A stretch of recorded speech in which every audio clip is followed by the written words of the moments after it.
Bonjour à tous, comme tous les jeudis, bienvenue sur notre live Sparsak Circle. Donc le premier live, comme d'habitude, qu'on organise tous les jeudis, dédié à l'éducation financière, au e-commerce et à tous les business qui vont permettre de faire développer votre patrimoine.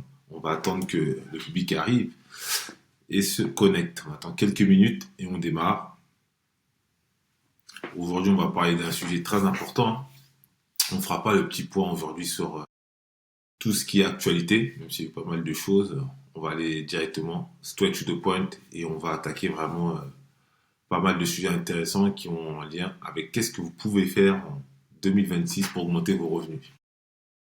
Donc on laisse encore quelques secondes, on va démarrer. Allez, connectez-vous. Je vois que ça arrive tranquillement, doucement là, ça monte. Ok, on va y aller, hein. On va commencer. Alors, bonjour, ça se connecte tranquillement. Donc bonjour à tous, pour ceux qui ne me connaissent pas, je suis Essama Tangana, je suis directeur financier externalisé, Virtual CFO, au sein de l'agence Sparsat Partner. Et donc mon rôle, c'est d'accompagner généralement les sociétés qui font entre 1 et 10 millions d'euros de chiffre d'affaires, donc à structurer en fait leurs activités grâce à la finance et à la comptabilité.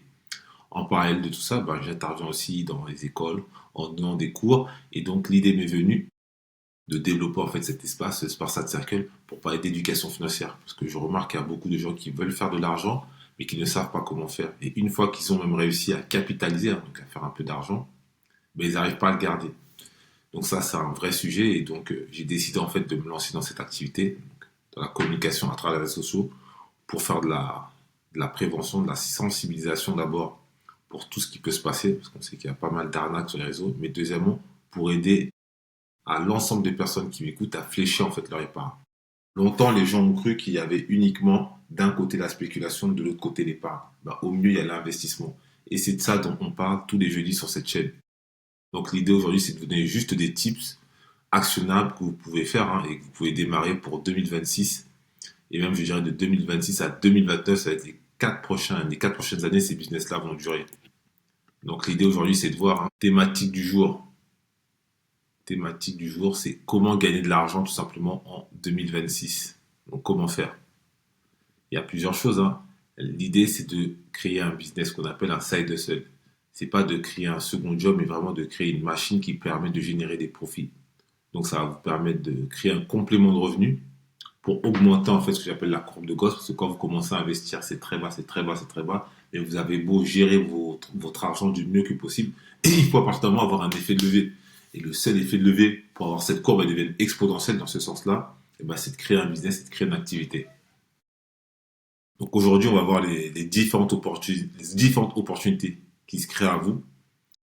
Et donc pour cela, en fait, moi j'ai défini quelques critères. Donc je vais vous définir qu'est-ce qu'est l'activité, les avantages et les inconvénients, l'investissement initial qu'ils font en termes de temps et en termes d'argent. On va noter le niveau de difficulté de 1 à 5 et après on parlera du potentiel en fait de cette activité sur les 4 années à venir. Parce que l'idée c'est pas de commencer un business et de changer chaque année, c'est de mettre en place des choses qu'on va pouvoir pérenniser, on va pouvoir optimiser dans les mois et dans les années à venir. Donc on va commencer par le premier business que j'aime bien, e-commerce. Et dans le e-commerce, on va parler du dropshipping. Alors qu'est-ce que c'est que le dropshipping? C'est tout simplement le fait de vendre un produit que vous n'avez pas dans vos stocks. Donc, pour vous schématiser ça de manière très simple, vous trouvez un fournisseur qui a un produit, vous créez un site internet et vous vendez le produit. Et en fait, le produit est envoyé directement du fournisseur vers le client. Vous pouvez éventuellement avoir le produit, avoir des échantillons, ce que moi je recommande, mais vous n'êtes pas obligé. Alors l'avantage en fait du dropshipping, c'est que c'est bien, c'est l'activité rapide, zéro stock, c'est idéal lorsqu'on veut tester un produit. Mais le dropshipping de 2026 ne doit pas se faire comme le dropshipping de 2017 ou 2018. C'est-à-dire qu'aujourd'hui, les gens sont un peu plus aguerris et je pense que les vendeurs aussi sont plus aguerris, dans le sens où ils se sont beaucoup professionnalisés. Mais après, je dirais que c'est pas un nouveau business le dropshipping. On va dire que la Redoute, les Trois Suisses, pour ceux qui ont un peu suivi, pour les plus anciens, c'était déjà du dropshipping. Ces discounts aussi en faisaient déjà. L'inconvénient, c'est que la concurrence est très élevée et qu'il faut dépenser pas mal de publicité parce que vous partez soit d'un produit qui peut être intéressant, qui a une tendance, donc vous le repérez peut-être sur TikTok, sur Instagram et vous le lancez rapidement. Et pour créer du trafic vers votre site, vous êtes obligé de dépenser en publicité. Donc le coût d'entrée, Il est relativement modeste, hein. Ça peut être de 300 à 600 euros, un peu plus. Il faut compter la boutique, plus la publicité.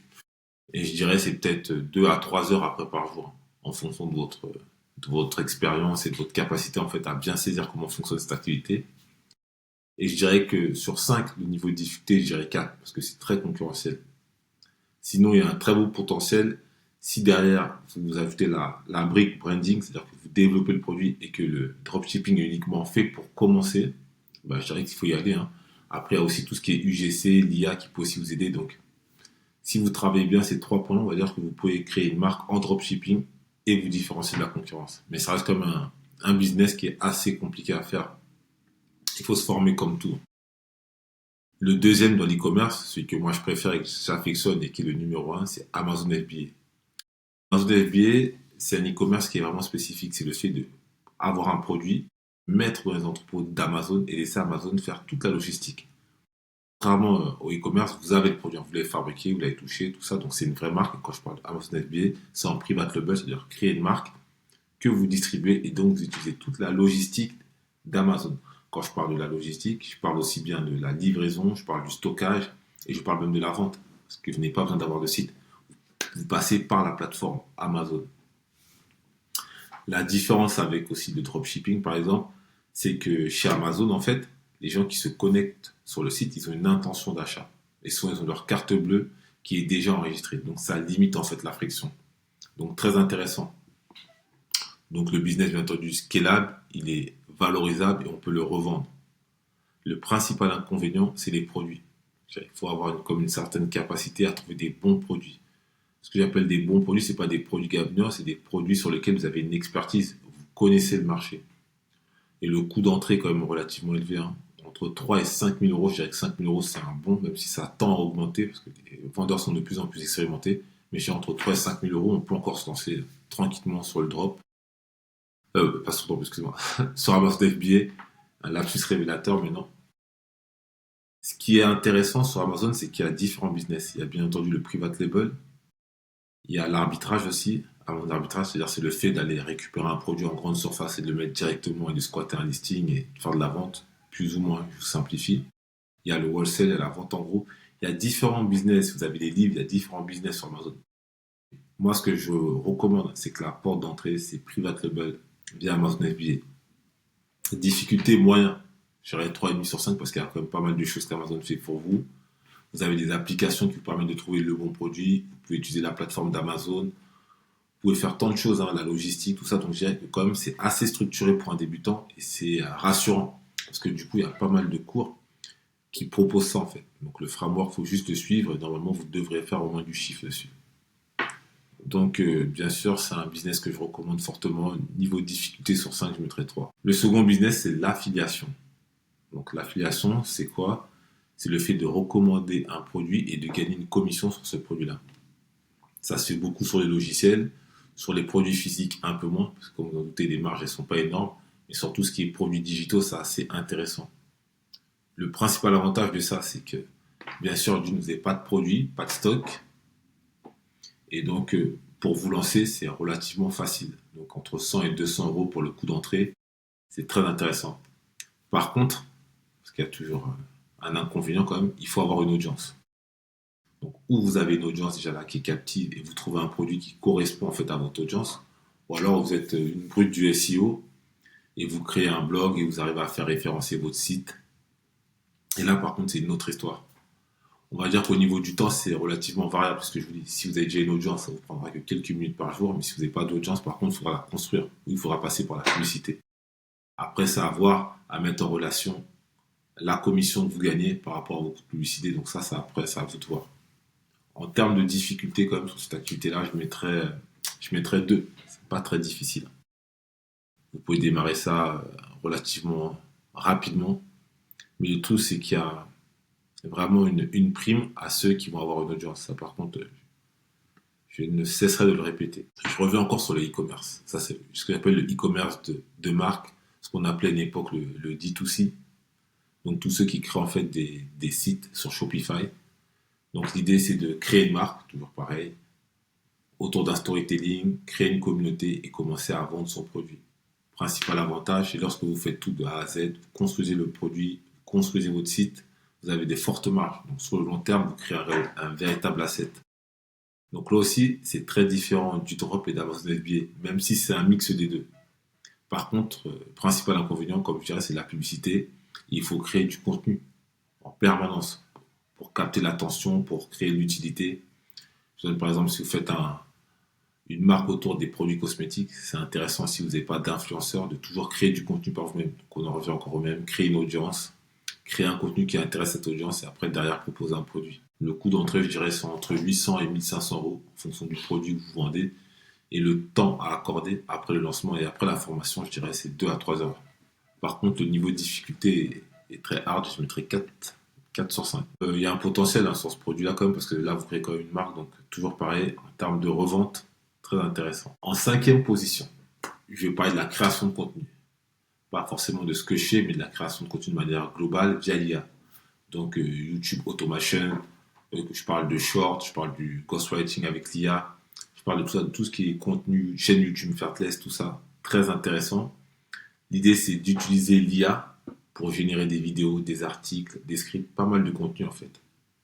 Principal avantage, bien sûr, comme je dirais, effet de levier, faible coût. Donc rien qu'avec ces deux-là, vous vous doutez bien que vous pouvez dégager de la marge.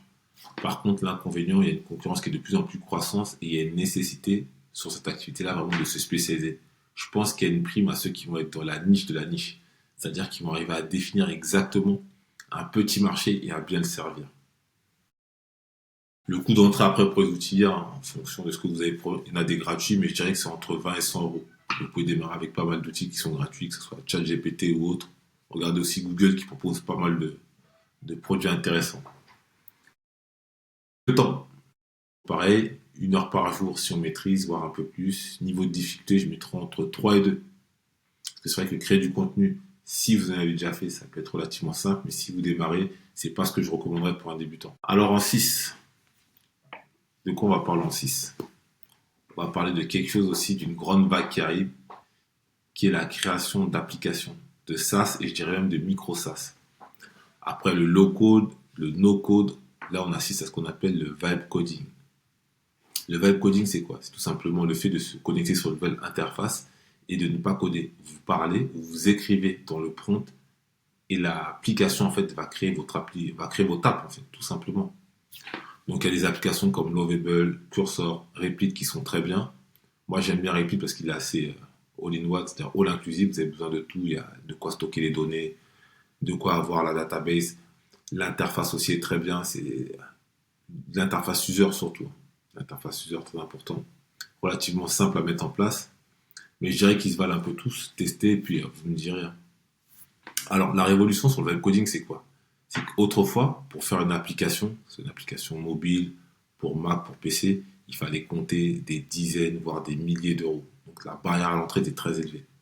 Après, vous avez eu tout ce qui est low-code, no-code, qui était un peu plus simple. Mais là, la révolution, c'est il suffit juste de parler, comme vous dites. Vous ouvrez votre micro, vous définissez en fait vos besoins. Et après, il n'y a qu'à aller se travailler. Mais bien sûr, il faut être patient, parce qu'il faut itérer. Mais je dirais aujourd'hui que pour sortir un MVP, ou voir un premier produit avec une ou deux features, tout de suite, vous pouvez le faire. Et tout de suite, vous pouvez monnayer ça. Donc le coût d'entrée, je dirais pareil, entre 0 et 100 euros. Principal inconvénient, c'est qu'il faut avoir une vision claire de l'application qu'on veut faire. Il ne faut pas aller dans tous les sens. Parce que même si l'app va coder à votre place, elle ne va pas mettre du sens. Elle ne va pas faire votre cahier des charges, en fait. C'est simple, elle ne va pas faire le cahier des charges de votre application. Donc avoir une vision claire de la caractéristique qu'on veut mettre dans l'application. Commencer par une caractéristique et après itérer. Et au fur et à mesure, en rajouter. Donc là-dessus, ouais, c'est vrai que c'est pas évident. Je dirais que le niveau de difficulté, je mettrais entre 3 et 4. Et le temps à consacrer par jour, je dirais 2 à 3 heures quand même. Mais après, le potentiel il est énorme. Une fois que vous arrivez, vous pouvez faire 3, 4, 5, 6, 20, 100 000 euros. Donc c'est très très très très important en termes de revenus. Et bien sûr, ça se revend très bien. On pourra parler de ça d'ailleurs, des différentes marketplaces. Je pense que je ferai un épisode là-dessus. Les différentes marketplaces qui vous permettent de revendre les produits digitaux, que ce soit vos sites e-commerce, vos applications, vos newsletters. Donc il y a tout un business là-dessus. Ça sera intéressant aussi qu'on s'arrête.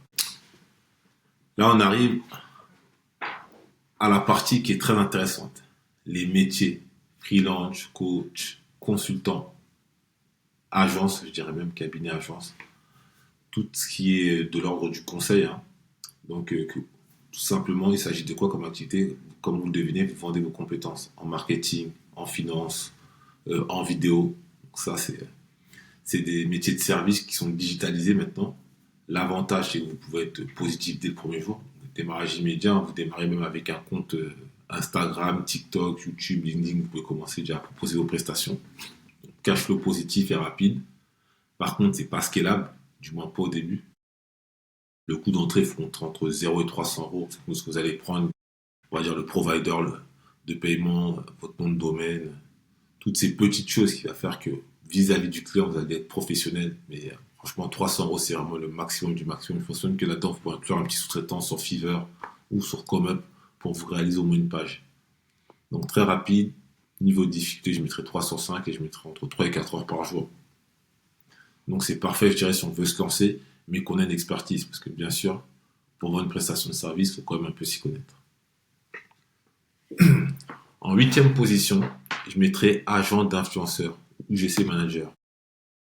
Alors c'est quoi ce métier-là? C'est tout simplement vous connecter les marques et les créateurs de contenu. Tout simplement. Et vous gérez donc en fait la relation et vous prenez une commission qui peut être plus ou moins élevée, hein, entre les deux. Donc, après, c'est à vous de voir sur qui vous prenez la commission. Est-ce que vous la prenez sur les deux? Ça, je laisse en décider. L'inconvénient, c'est que ça nécessite comme un réseau. Il faut être un bon commercial. Donc, d'abord connaître les influenceurs et pour avoir des marques aussi qui payent. C'est vrai qu'on fait beaucoup de bruit sur les marques et pour avoir des marques qui payent correctement, dans le milieu francophone, la francophonie, ça peut tout de suite devenir très compliqué si on n'a pas l'audience avec l'engagement qui va avec et qu'on ne connaît personne. Donc, on peut y passer des journées à prospecter aussi bien les influenceurs que les marques. Donc c'est pas quelque chose que je recommande pour un débutant. Et je dirais que le niveau de difficulté est quand même très dur. Même s'il n'y a pas beaucoup d'argent à mettre au départ, je mettrais quand même 4 sur 5. En avant-dernier, je vais parler de la formation en ligne et des infoproduits.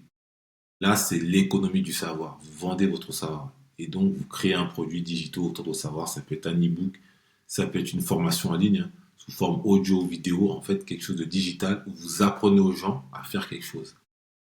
C'est très différent, en fait, du service, parce que le service, vous le faites pour les personnes.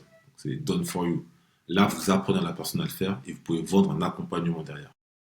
Donc, l'avantage, hein, si vous êtes 100% digital et qu'il n'y a pas d'accompagnement, si vous avez des vrais revenus passifs, pour le coup, une fois que vous avez créé votre formation, vous n'avez pas grand-chose à faire. Les marges sont énormes, mais ça demande une réelle expertise. Toujours pareil comme le service. Vous ne pouvez pas vendre de produits digitaux ou d'infoproduits si vous n'avez pas une vraie connaissance sur un sujet. Le coût d'entrée pour cette activité-là, 300 et 500 euros, essentiellement le coût de prod et tous les outils.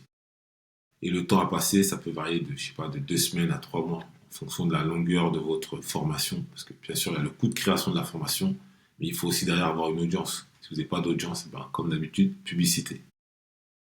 Donc niveau de difficulté aussi, je mettrai 4.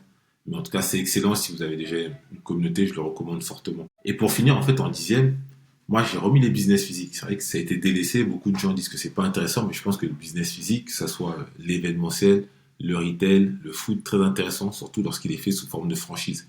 Donc là, c'est le fait tout simplement d'avoir un business local et de le franchiser, donc proposer le concept à d'autres personnes. Et je dirais qu'aujourd'hui, lorsque vous avez un magasin, vous avez un restaurant, il faut le digitaliser. Donc, que ça soit avec les services de livraison que vous connaissez, que ce soit avec les marketplaces, que ce soit avec votre shop, essayez de digitaliser votre activité physique. Ça vous permet de décupler en fait votre potentiel de vente, mais surtout vous gagnez en autorité et en crédibilité parce que vous avez un local, vous avez des murs, on peut vous toucher, on peut vous voir, donc ça aussi ça rassure pas mal le client. Donc, lorsqu'on ne vous connaît pas, c'est vrai que c'est une bonne porte d'entrée et du fait d'avoir un lieu comme ça, vous pouvez développer toutes sortes d'événementiels. Je vois pas mal de boulangeries qui font par exemple venir des DJ sets. Je vois beaucoup de systèmes de franchise, hein. Il y a beaucoup même de réseaux et d'incubateurs qui vous aident à lancer votre franchise. Donc n'hésitez pas. Ouvrez un business physique, commencez à le tester. Si pas l'avantage, si vous avez un cash flow, concurrence locale qui va être plus ou moins faible, ça dépend de où vous êtes placé. Par contre, le coût d'entrée, ça peut varier de 3 000 on va dire jusqu'à 20 000, 200 000, ça dépend de où vous êtes, s'il y a un pas de porte ou pas, s'il y a des travaux ou pas. Donc ça, c'est très variable. Donc le coût d'entrée, je vous donne un titre indicatif, mais ça ne représente pas vraiment de ce que ça peut. Parce que si vous faites un restaurant 2 étoiles ou un fast-food, c'est pas le même prix. Si vous faites une supérette dans un quartier, de 50 mètres carrés ou si vous voulez faire une grande surface. Donc c'est très variable. Là-dessus, sur les coûts d'entrée, je ne préfère pas m'engager. Et en termes de temps, c'est intensif. Ça, c'est tout de suite du plein temps. On ne peut pas se permettre de faire 2 heures, 3 heures par jour lorsqu'on a un loyer, des employés à payer. Non. Donc, niveau de difficulté, comme 5 sur 5. Mais ça peut être très intéressant si vous couplez votre business physique, ne serait-ce qu'un réseau comme Instagram, TikTok, vous ouvrez un compte et que vous commencez à parler même avant d'avoir ouvert, ça peut être très intéressant. On va dire sur les 10 business que je vous ai énumérés, je vais vous les redonner, à lancer en 2026. En 1, le dropshipping. En 2, Amazon FBA, vraiment à lancer, d'ailleurs, bientôt du contenu là-dessus. En 3, l'affiliation. En 4, le e-commerce de marque, D2C, avec Shopify, développer le branding. En 5, la création de contenu, vraiment, avec l'IA, super intéressant. Et je dirais qu'en 6, tout ce qui est coding, avec les micro SaaS, applications mobiles, le vibe coding, et vraiment toutes les applications comme Lovable, Cursor, allez-y, testez. Vous allez voir, vous ne serez pas déçus. En 7, les métiers de service, tout ce qui est freelance, coach, consultant, des prestations de services qu'on peut externaliser, pas que le marketing, mais la finance, les RH, tout ce qui peut, toute prestation de service, je ne vais pas vous en dire plus. Ghostwriting, tout ça, très intéressant. 8, agent d'influeur, agent influenceur, UGC, manager. En 9, on a dit formation en ligne et infoproduits. Et pour finir en 10, business physique. Donc ça, encore une fois, quand je vous donne ça, c'est des business qu'il faut développer de manière prudente en vous formant au début. Il n'y a pas de recette magique, il n'y a pas un business qui est meilleur que l'autre, il n'y a pas de produit gagnant dans cette liste-là. J'aurais pu en faire 20 comme j'aurais pu en faire 50 comme j'aurais pu en faire 2.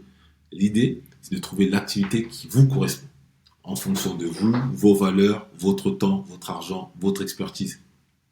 Un side hustle, c'est bien pour générer du cash. C'est bien si on a un petit investissement et une expertise. C'est bien si on est motivé. C'est bien si on a déjà commencé un peu à investir et qu'on veut développer son investissement, la progression de ses investissements plutôt, sous forme de courbe de Gauss, hein, comme on dit souvent, ça monte et ça peut redescendre. Mais si vous avez de la chance, ça peut être une courbe exponentielle. Donc l'idée toujours, c'est de se construire un patrimoine. Parce que c'est bien de dire aux gens, faites des économies, investissez dans les ETF, la bourse, tout ça, c'est très bien. Mais au bout d'un moment, il faut un effet de levier. Donc, il faut avoir un business. Et vous pouvez le créer seul ou avec une ou deux personnes. Ça encore, c'est un autre sujet, mais moi, je recommande beaucoup de créer en fait ce type d'activité-là à 2 voire à 3. Donc vraiment, pour tous ceux qui me suivent, je vais remettre cette liste-là maintenant. Toutes les listes, je les mettrai en bas pour les retrouver certainement sur YouTube. Lien dans la première description. Mais surtout, ça sera disponible en fait à travers notre communauté. Sparsat Circle. Sparsat Circle, comme je le dis souvent, c'est la première communauté en francophonie dédiée à l'éducation financière et au e-commerce, et plus spécialement à Amazon FBA. Le but, c'est de vous apprendre à investir et de vous proposer différents produits, différents outils même pour développer votre patrimoine. Donc ça passe par la bourse, l'immobilier, ça passe par la crypto, ça passe aussi par la création de business, de side hustle. Quand je dis side hustle, c'est-à-dire que vous avez déjà une activité principale et que ça vient compléter votre activité pour un revenu secondaire ou complémentaire. Après, c'est à vous de voir. Hein. Vous pourrez ou non passer ça en activité principale. Mais vraiment, dans ce groupe-là, chaque semaine, on fait des lives comme ceci, beaucoup de masterclass, des templates. Je propose aussi des audits de business gratuits. Donc, l'idée, c'est vraiment ça. C'est tous ensemble, on se met autour là et l'objectif, c'est de développer son patrimoine. Maintenant, la grande nouvelle, ce que je veux dire, c'est que je vais lancer bientôt une formation, en fait, sur Amazon FBA. Mais avant de lancer cette formation-là, j'aimerais avoir votre retour sur les différents business qui vous intéressent. Parce que Amazon FBA, ça marche pour moi, ça marche pour mes clients. Et l'idée, c'est de dire qu'aujourd'hui, Amazon, c'est la plus grande opportunité. En termes de coût, temps, investissement. Pour moi, il vaut mieux commencer par là. Après, c'est à vous de voir. Mais je vous mettrai de toute façon le lien en dessous et vous pourrez tranquillement revoir la vidéo, regarder ces différentes opportunités, vous renseigner. Et pour ceux qui sont intéressés, vous pouvez me contacter sur les réseaux. Je vous remercie encore du temps que vous avez pris pour m'écouter, d'être là, c'est pas évident, on est jeudi en soirée, donc vous êtes motivés, il est tard, mais toujours on essaie de faire des lives courts mais efficaces. Et je vous dis à la semaine prochaine, et d'ici là, prenez soin de votre argent.